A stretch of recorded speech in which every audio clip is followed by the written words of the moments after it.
ሺህ ብር የተጠየቀበት ምን ነው ያስባለም አስገራሚ ክስተት በመርካቶ ውስጥ ተስተውሏል። አይሾስፒድ ወደ ኢትዮጵያ ከመምጣቱ በፊት ጉብኝት ያደረገው በኬንያ ነበር። የኬንያው ፕሬዝዳንት ዊሊያም ሩቶ ለዚህ ዝነኛና ተጽዕኖ ፈጣሪ ዩቲዩበር የእንኳን ደህና መጣ መልእክት ከማስተላለፍ ባለፈ በተለየ አጀብ ከተማቸውን እንዲጎበኝና የኬንያ ዋና ከተማ የሆነችውን ናይሮቢን በሄሊኮፕተር ከፍ ብሎ እንዲቃኝ አመቻችተውለት ነበር። በኬንያ በነበረው ጉብኝትና የቀጥታ ስርጭት ላይም በአንድ ጊዜ ከ239,000 በላይ የሆኑ ሰዎች ተከታትለውታል። በአንድ ቀን ብቻም ከ300,000 በላይ አዲስ ተከታይ በማግኘትም የዩቲዩብ ተከታዮቹን ቁጥር 48 ሚሊዮን በማድረስ አዲስ ታሪክ እንዲመዘገብ አድርጓል። አይሾስፒድ ከ15 ቀናት በፊት ነበረ ታህሳስ 20 2018 ወይንም ደግሞ በፈረንጆቹ የቀን አቆጣጠር ዲሴምበር 29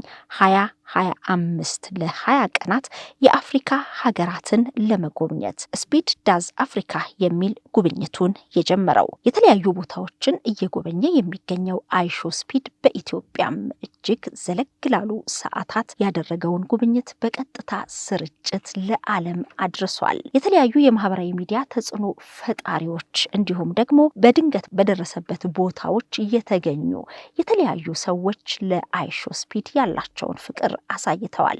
የሀገራችንን መልካም ገጽታ ለዓለም ለማሳየትም በብዙ ጥረዋል። በተዘዋወረባቸው የጉብኝት ስፍራዎችም ላይ የተለያዩ ምስሎችና ቪዲዮዎች በዓለም ደረጃ በብዙ ቦታ ተጋርተዋል። ከመርካቶ ወደ ፒያሳ ያቀናው አይሾስፒድ በፒያሳ አድዋ ሙዚየም ተዘዋውሮ ጉብኝት አድርጓል። ዘራፍ አካኪ ዘራፍ ሲልም የሀገራችን አርበኞች አልሸነፍ ባይነታቸውንና አይበገሪነታቸውን የሚያሳዩበትን የፉከራ ስርዓት በህብረት አይቷል።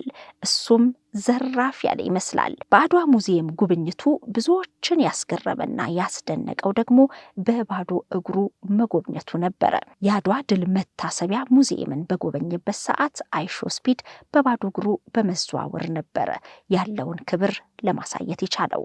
ከፒያሳ ወደ 4 ኪሎ ስላሴ ቤተክርስቲያን አቅንቶም የኢትዮጵያ ኦርቶዶክስ ተዋሕዶ ቤተክርስቲያን የሃይማኖት ስርዓትንና ቤተ መቅደስንም ጎብኝቷል። ወደ 4 ኪሎ ቤተ መንግስት በማምራትም በተለይ በኢትዮጵያ አትሌቲክስ ላይ ደማቅ አሻራቸውን ያሳረፉትና የዓለማችን ፈጣን